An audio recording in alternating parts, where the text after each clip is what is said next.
Welcome to the Engineering, Emotions, and Energy Podcast, where you can relax, recharge, and reconnect. And now, your host, Justin Wink.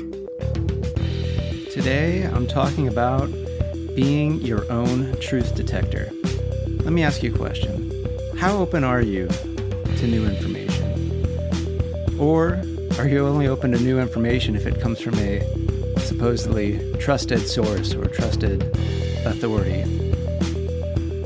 And let me ask you a follow-up question. How do you know that that source is to be trusted or that it is an authority? Where did that authority come from? From what I've noticed, that authority, that arbitration ability has been self-appointed usually. If you go back, that authority at some point said, I'm the authority of this matter. And people said, okay. And usually as time goes on, it just gets more and more credible.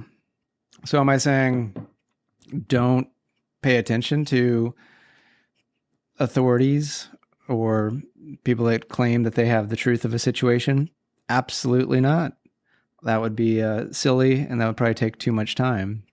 But if you're too married or too stuck on, hey, this is coming from this person, so I know it's true, you're giving up one of your superpowers as a human being. You're giving up your sovereignty. You're giving up your autonomy. You're placing this all on someone else. And, it might seem easy. It might feel good.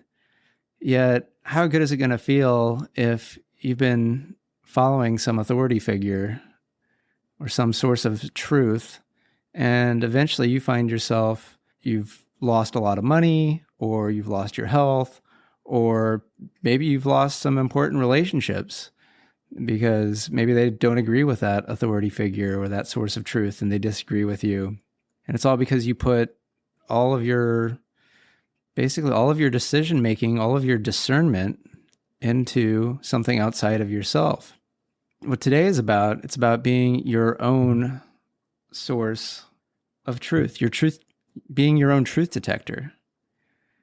Because a lot of times when we're giving up our decision-making ability to outside resources, it's in some ways you're saying to yourself, I don't trust myself.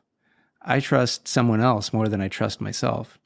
And it's not to say that it's an absolutely great thing to take in more information, yet that information should go through the filter of your own perspectives, your own experience. And I would even say your own feelings about the subject. How do you be your own truth detector? Really, I've got one question that you can ask when it comes to just about any topic that's of importance. And if it's not important, then it's just entertainment and don't put too much emotion on it anyway. But if it's something that's important that could have relevance to your life, your health, your finances, your relationships, people you care about, the world you live in, then you might want to ask, based on all my senses and knowledge of the universe, does this information seem true, relevant, and useful to me? It should be an emphatic, fuck yeah, hell yeah.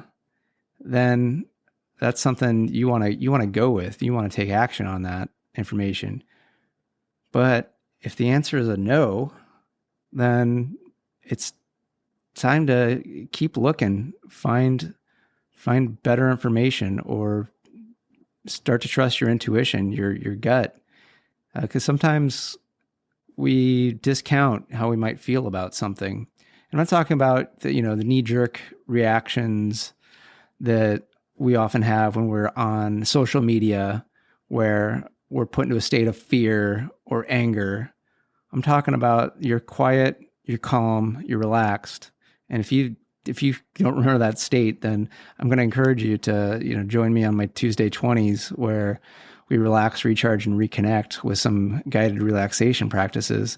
So definitely, follow me on YouTube and Facebook to catch that, because you should know what it feels like to be in a relaxed, calm state. And from this state, this is the state where you have all of your wisdom available, both intellectually and emotionally, and you want to use all of yourself when something is super duper important to you.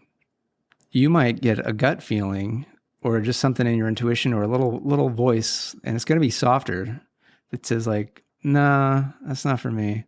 And I would advise you to listen to that voice more, because immediately after that voice comes is going to be another voice. And that fucker is going to be loud. It's going to have a lot of words. It's going to have a lot of supporting facts. That's going to tell you that you should do something that you should be doing, because that's the smart thing, and you want to be smart and you want to do the right thing. And that voice, it's there to help you.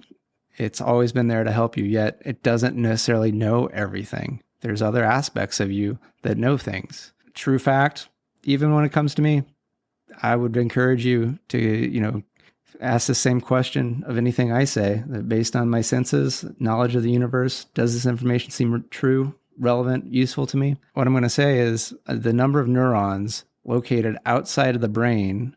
So this is located in the heart and the intestinal tract surrounding areas. Number significant enough to be about the equivalent of a mouse brain. You might be like, well, I'm a human. Who gives a shit about a mouse?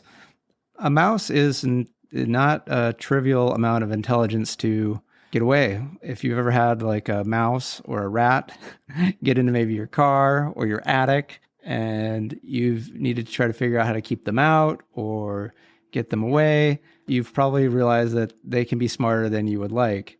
And so do you really want to discount that amount of intelligence that is literally in your gut area, that is picking up information, picking up signals, picking up signs that your quote unquote thinking mind might not be totally aware of, yet there are ways to get into that intuition. Like I said, there's 3 parts at the end of that. Does it seem true? Because it's okay if something, seems totally true. Then the second 2 parts is it relevant or is it useful to me? Because there's a lot of things where it's like, maybe that's true, but what good is it going to do you? Is it going to make you happy? Is it going to make you healthier? Is it going to make you more secure? So one example of this is I recently got back from England, was there for a full week. Main purpose was to go to a meditation workshop with the Stargate and the Ascension One organizations. They've done a collaboration like this last year that I went to in Costa Rica in August. It was just an incredible experience. So that's why I was just like, oh, they're going to England. I'm going to England. And I had the opportunity to was going to go visit Stonehenge, but before Stonehenge, went to a place called the Stones of Avebury, which are, to people into mysterious stones, are even more powerful than Stonehenge, supposedly. And so traditional dating methods, I think, have dated these stones to around 4,500 years ago. And, there's a little mysterious of, how are they formed? How do they get there? Because some of these are massive, massive stones, and some of them look like they've definitely been carved. They've had to be placed upright. Often there'll be a very small point that is shallowly into the ground, and then a massive, I put a picture of one of these of me in social media. And so it's, probably 10 feet tall, 6 feet wide, actually probably 8 feet wide, and maybe 3 feet deep. So we're talking, I would say, over 20 tons, something ridiculous, something that a modern crane might have a challenge to move. Well, probably not true. I'm sure modern cranes would have no issues. Yet if we're talking 4,500 years ago, we have no records of crane type things like we have today. So how do they get there? And there's theories, and some of them have to do with people, some of them have to do with maybe not people. Could some of that stuff be true? To me, I like to stay open-minded since it's not discernible, and it seems like some of the traditional offers of how these were done seem a little bit far-fetched considering maybe the possible technology at the time. I go, okay, yeah, maybe there's something that's unexplainable. Something else did it. I don't know. I really don't get too far into it because then I go to these next 2 questions. Is this relevant to me? And is it useful? And the answer to those 2 parts is no. I just don't have any connection with these stones. And since I don't have any connection, I don't get any feelings. I don't see, there's no usefulness. Whether one side is true or not, it's not relevant. It's not useful. I'm moving on. So that's why I canceled my Stonehenge visit. So I was like, well, sure, these are some cool stones, but I just saw some cool stones. They really didn't do it for me. I don't believe I'm going to get any answers. And this just is not something for me at this time. So I move along. I don't need to go on any internet forums and debunk one side or the other. That's a waste of my energy, a waste of my time. And you're like, be going like, Justin, what does this have to do with anything? I don't really give a shit about stones. As giant or as large or whatever, I've got real problems. I've got dietary issues. So let me bring this to something maybe a little bit more relevant, like diet.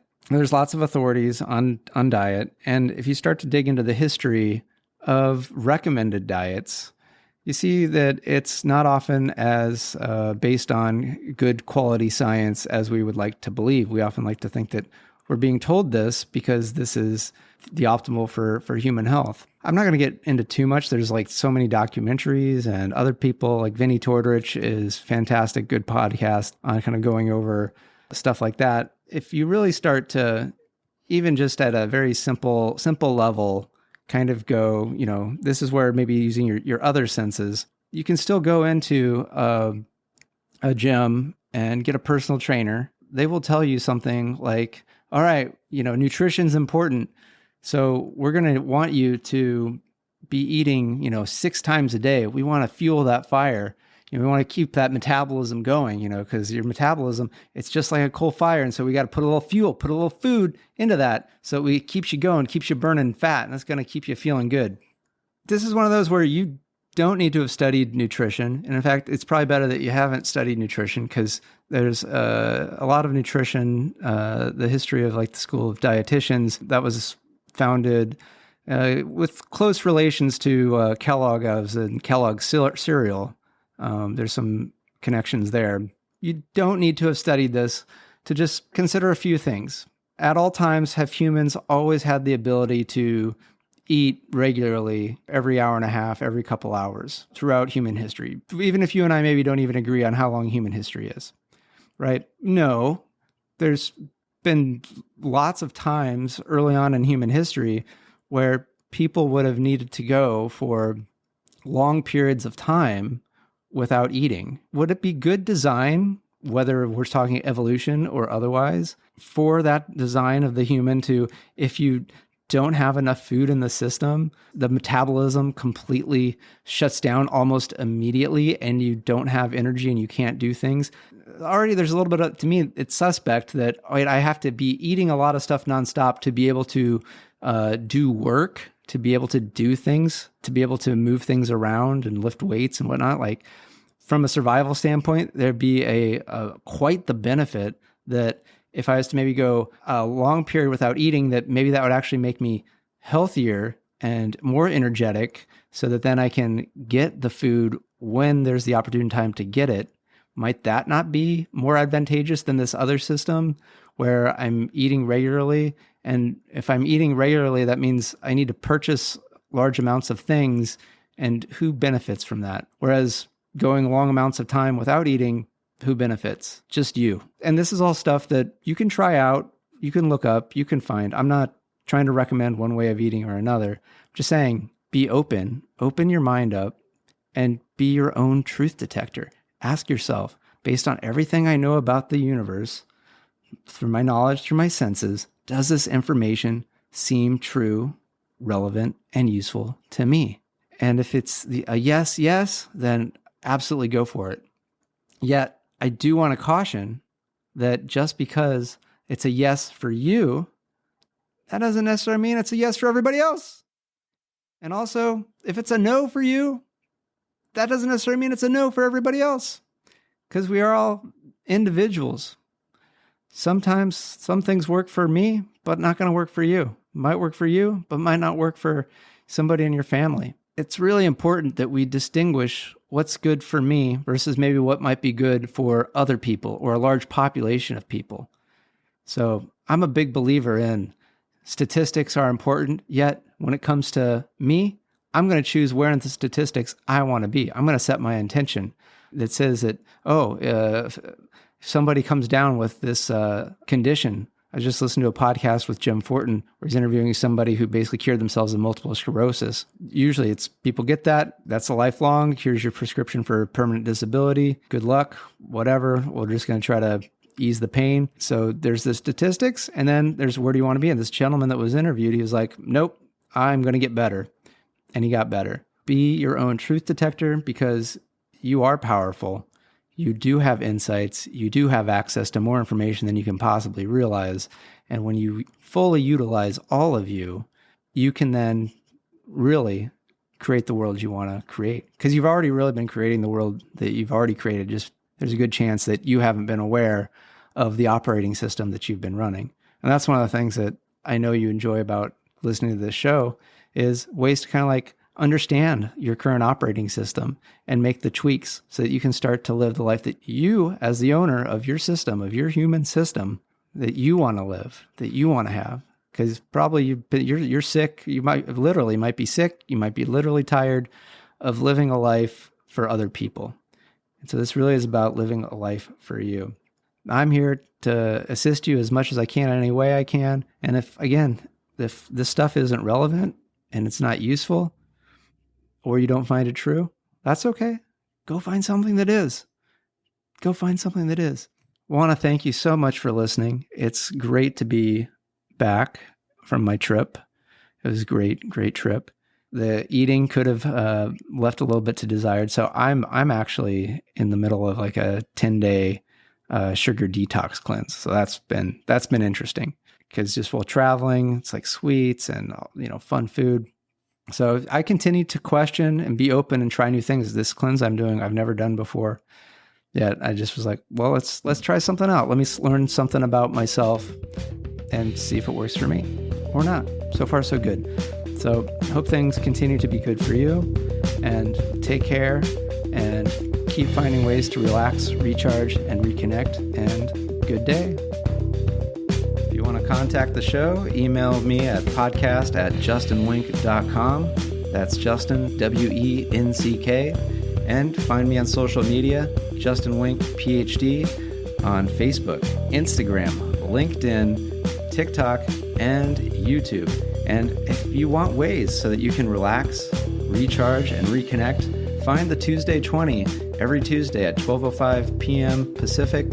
It's only 20 minutes, and it's going to get you relaxed, recharged, and reconnected. It's on YouTube, and it's on Facebook. So looking forward to seeing you there.